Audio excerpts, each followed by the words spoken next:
That means we can clamp workpieces of any thickness between 1/2 inch and 1.5 inches without changing any settings on the drill guide.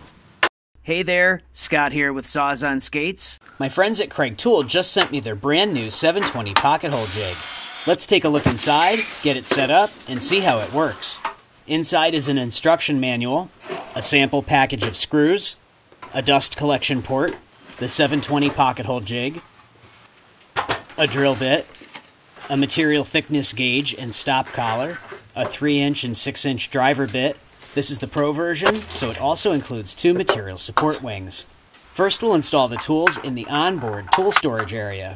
The 720 has an auto-adjusting drill guide. That means we can clamp workpieces of any thickness between 1/2 inch and 1.5 inches without changing any settings on the drill guide. There's a knob on the side to adjust the clamp if we need more or less pressure. There are 2 extension wings built into the body of the jig. This Pro version includes 2 material support wings.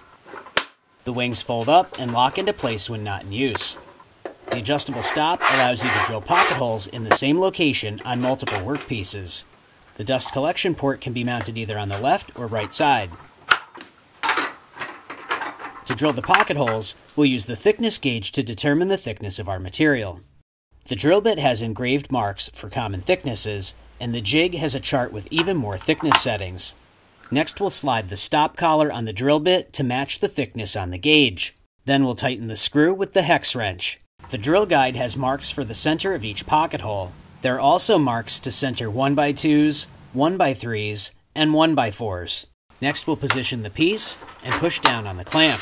Allow the drill bit to come up to speed and then lower it until the stop collar contacts the drill guide. The 720 can be used vertically or horizontally. The horizontal position is handy for drilling pocket holes in plywood. That's all there is to using the Kreg Pocket Hole Jig 720. Stick around, another helpful DIY video is coming up.